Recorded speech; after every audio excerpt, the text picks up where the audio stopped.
പിതാവിൻ്റെയും പുത്രൻ്റെയും പരിശുദ്ധാത്മാവിൻ്റെയും നാമത്തിൽ ആമേൻ. എൻ്റെ പ്രിയപ്പെട്ടവർ, ഇന്ന് മെയ് 31 മാതാവിൻ്റെ കടച്ച ദിവസം, ഞായറാഴ്ച. അമ്മേ പരിശുദ്ധ അമ്മേ, അമ്മേ പരിശുദ്ധ ദൈവമാതാവേ, കൃപാസനത്തിലൂടെ ഞങ്ങൾക്കും ഞങ്ങളുടെ ദേശത്തിനും അമ്മ മധ്യസ്ഥം തേടി തന്ന എല്ലാ അനുഗ്രഹങ്ങൾക്കും കൃപകൾക്കും ഞങ്ങളിപ്പോൾ ഹൃദയം നിറഞ്ഞ നന്ദി പറയുന്നു. അമ്മേ പരിശുദ്ധമ്മേ ദൈവമാതാവേ, 2004 ഡിസംബർ 7 ഉച്ചകഴിഞ്ഞ് 2:30 കൃപാസനത്തിൽ സംഭവിച്ച അമ്മയുടെ പ്രത്യക്ഷപ്പെടലിനെ കുറിച്ച് തിരുസഭയ്ക്ക് സമർപ്പിച്ചിരിക്കുന്ന പഠനരേഖകളുടെ സഭാത്മകമായ പഠനം ആരംഭിക്കുവാൻ ഞങ്ങൾ പ്രാർത്ഥിക്കുന്നു. അമ്മേ പരിശുദ്ധമേ, ഭൂസ്വർലോകങ്ങളുടെ രാജ്ഞിയായ അങ്ങേയ്ക്ക് ഭൗമസംരക്ഷണത്തിനായി പ്രപഞ്ചപ്രകൃതിയെ തന്നെ തിരുസഭ പ്രതിഷ്ഠിക്കുവാൻ ഈ പ്രത്യക്ഷീകരണം വഴി ഇടയാക്കണമേ. പരിശുദ്ധമേ, ജപമാല മാതാവേ, സകല കൃപാസനം പ്രാർത്ഥനയോടും ചേർത്ത് ഞങ്ങളിപ്പോൾ പ്രാർത്ഥിക്കുന്ന ഈ കുടുംബത്തിന്റെ പ്രത്യേക നിയോഗം പറ മക്കളെ.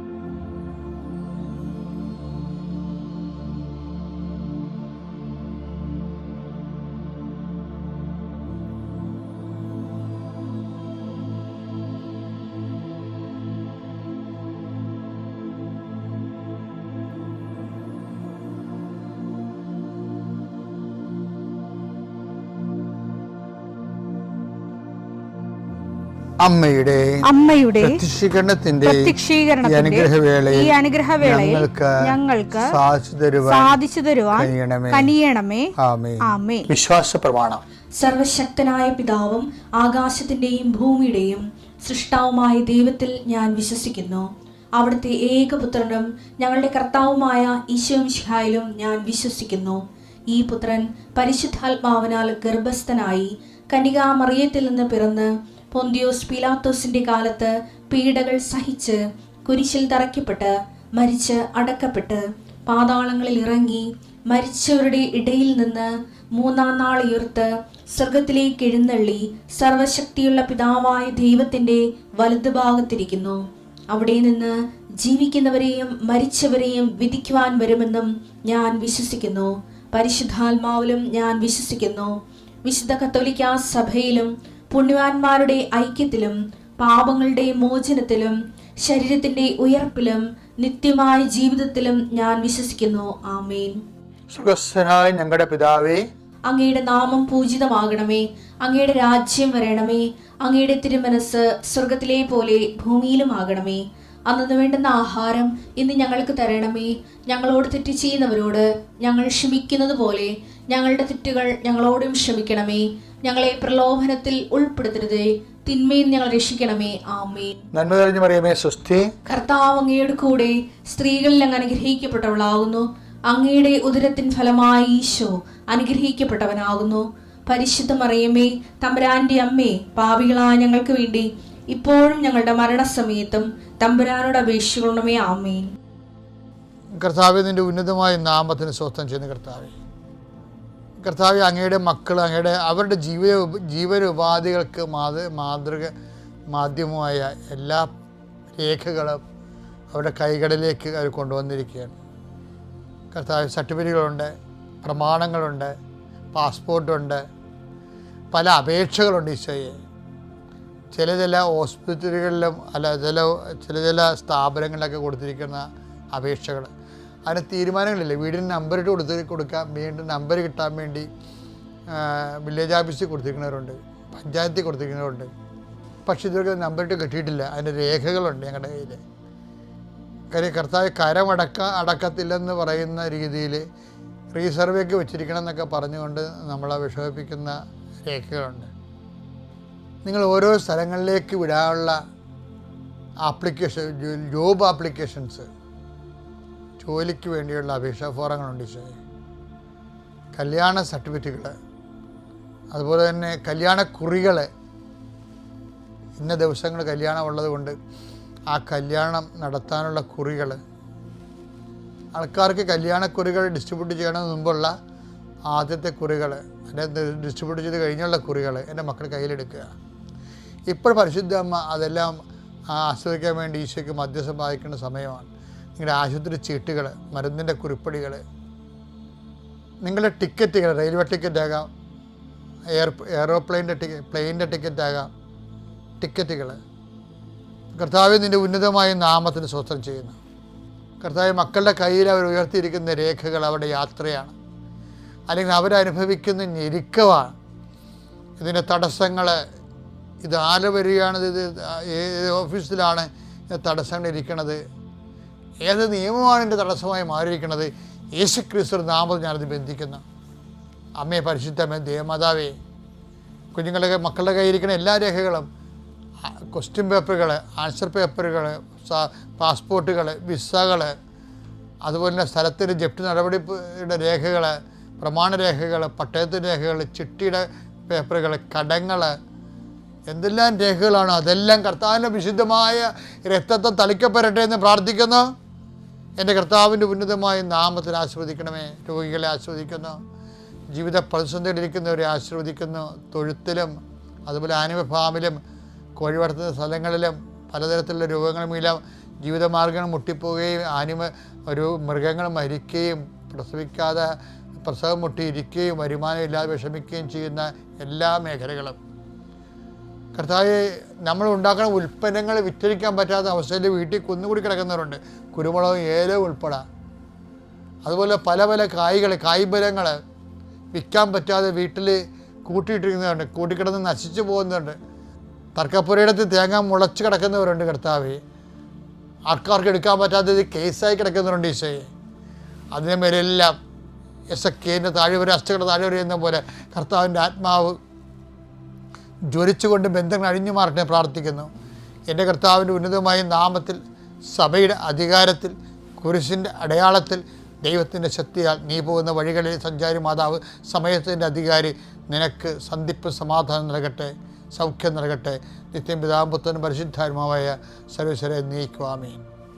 എൻ്റെ പ്രിയപ്പെട്ടവരെ, പിന്നെ ഈ പാപത്തെക്കുറിച്ചുള്ള ഒരു കോൺസെപ്റ്റില്ലേ, അപ്പോൾ നമ്മൾ സംസാരിക്കുമ്പോഴൊക്കെ നമ്മൾ കഴിഞ്ഞ കാലങ്ങളെ അഡ്രസ്സ് ചെയ്യണം. എപ്പോഴും അത് അഡ്രസ്സ് ചെയ്യേണ്ടതല്ല, അഡ്രസ്സ് ചെയ്യണം. പക്ഷേ അമിത പ്രാധാന്യം നമ്മുടെ ഭൂതകാലങ്ങൾക്ക് കൊടുക്കുന്ന ഒരു സമീപനമല്ല ഈശോയുടേത്. ഞാൻ പണ്ടൊരു ധ്യാനം കൂടിയായിരുന്നു, ഇൻ്റർ ജനറേഷൻ ഹീലിംഗ്. ഞാൻ എൻ്റെ ഇടവകയെ ആ ധ്യാനം നടത്തിച്ചതാണ്. ഞാനവിടെ വന്നും പോയി നിൽക്കുകയായിരുന്നു.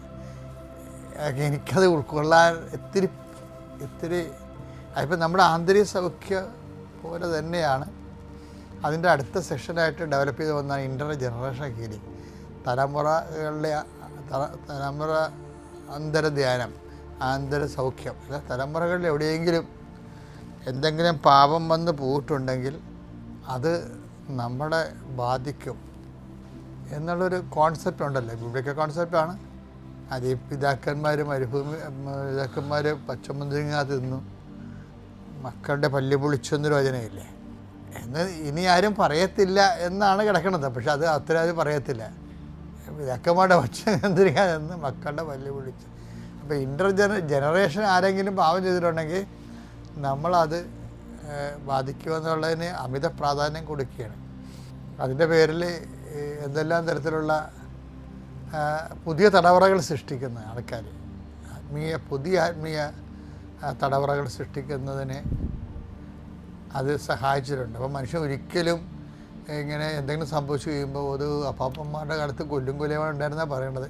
ഞങ്ങളുടെ പത്താഴത്തിലേക്ക് ആളെ കൊന്നിട്ടുണ്ട്, ഞങ്ങളുടെ പറമ്പിൽ ആളെ മൂടിയിട്ടുണ്ടെന്നൊക്കെ പറഞ്ഞ് ഇങ്ങനെ പിച്ചും പേയും പറഞ്ഞ് നടക്കുന്ന ഒരു കാലഘട്ടം ഉണ്ടായിരുന്നു. എനിക്ക് തോന്നുന്നത് 2000 തൊട്ട് 2010 വരെയാണ് ഇതുപോലെയുള്ള ഉൽപ്പന്നങ്ങൾ ഇറങ്ങിയത്. അതിനുശേഷം പിന്നെ അത് സബ്സിഡിയായിപ്പോയി ഇൻ്റർ ജനറേഷൻ. അപ്പോൾ പക്ഷേ ക്രിസ്തു ഈ കഴിഞ്ഞ കാലങ്ങൾക്കൊന്നും അമിത പ്രാധാന്യം കൊടുക്കണില്ല. ക്രിസ്തുവിൻ്റെ ഒരു സമീപനം വെച്ച് കഴിഞ്ഞാൽ ഒരു ധനികൻ്റെ വീട്ടിൽ കർത്താവ് വിരുന്നിന് വരുമ്പോൾ ഒരു പാപിനിയായ സ്ത്രീ വന്ന് കർത്താവിൻ്റെ പാദങ്ങൾ തുടക്കണില്ലേ, ആ ഒരു ഭാഗത്ത് ആ സമയത്ത് റെസ്പോണ്ട് ചെയ്യണ ഒരു യഹൂദനോട് റെസ്പോണ്ട് ചെയ്യുന്നുണ്ടത്. എന്നാ റെസ്പോണ്ട് ചെയ്യണത്? ഇവൾ ഏത് തരക്കാരിയാണെന്ന് ഈശോയ്ക്ക് അറിയാമായിരുന്നെങ്കിൽ ഈശോനെ ഒരു പ്രവാചകനായിട്ട് കണക്കാക്കാമായിരുന്നെന്നുള്ളതാണ് ഈള പറഞ്ഞത്. ഈശോയ്ക്ക് കൊടുക്കുന്ന ഒളിയമ്പാണത്. പക്ഷെ എന്നാലും ആ നിരീക്ഷണം എന്ന് പറയുന്നത് എന്താണ്? ലൂക്ക 7:39 അവനെ ക്ഷണിച്ച ആ ഫരിസേയൻ ഇത് കണ്ട് സ്വഗതമായി പറഞ്ഞു, അതായത് പറഞ്ഞു, ഇവൻ പ്രവാചകനാണെങ്കിൽ ഈശോ ആണെങ്കിൽ തന്നെ സ്പർശിക്കുന്ന സ്ത്രീ ആരെന്നും ഏത് തരക്കാരിയെന്നും അറിയുമായിരുന്നു. ഇവൾ ഒരു പാപിനിയാണല്ലോ. അപ്പൊ ഇവളുടെ പ്രസന്റ് സ്റ്റാറ്റസ് പോലും ഈശോയ്ക്ക് അത് ഈ യഹൂദന് പഴയ സ്റ്റാറ്റസും വർത്തമാനകാല സ്റ്റാറ്റസും ഒക്കെ യഹൂദന് പ്രശ്നമാണ്.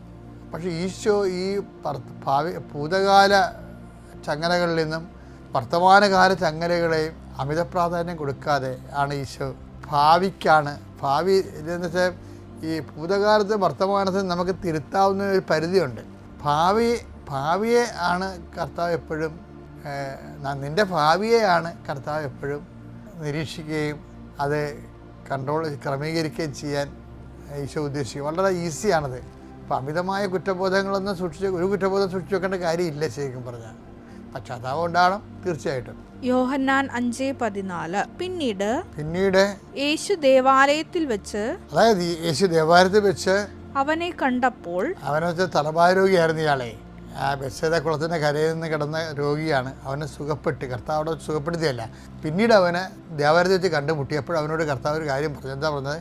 ഇതാ നീ സൗഖ്യം പ്രാപിച്ചിരിക്കുന്നു, കൂടുതൽ മോശമായതൊന്നും സംഭവിക്കാതിരിക്കാൻ ശ്രദ്ധിക്കണം. മോശമായൊന്നും സംഭവിക്കാതിരിക്കാൻ മേലിൽ പാപം ചെയ്യും. ഫ്യൂച്ചറാണ് ഈശോ അഡ്രസ്സ് ചെയ്യണത് അവിടെ. അപ്പോൾ അത് ഭയങ്കര സീരിയസ് ആയിട്ടുള്ള നല്ലൊരു അപ്രോച്ചാണത്. അതായത് കഴിഞ്ഞുപോയ പാപത്തെ നമുക്ക് ഏറ്റുപറയാനേ പറ്റത്തുള്ളൂ പശ്ചാത്താപത്തോടെ. പക്ഷേ മേലിലുള്ള കാര്യം, വരാൻ പോണ കാര്യങ്ങൾക്ക് നമുക്കത് പാപമില്ലാതെ ജീവിക്കാൻ പറ്റും. അപ്പോൾ ആ ഭാവിയെയാണ് ഈശോ അഡ്രസ്സ് ചെയ്യണം, അല്ലാതെ ഇൻ്റർജനറേഷനൊന്നും അല്ല. പുരാതന തലമുറകളെ അല്ല ഈശോ അഡ്രസ്സ് ചെയ്യണത്. ഇതെപ്പോഴും മനസ്സിലുണ്ടാവണം. ജീവിക്കാൻ പാപരഹിതമായി ജീവിക്കാനും വിശുദ്ധിയോടെ ജീവിക്കാനും എളുപ്പമാണ്. പിതാവിൻ്റെയും പുത്രൻ്റെയും പരിശുദ്ധാത്മാവിൻ്റെയും നാമത്തിൽ.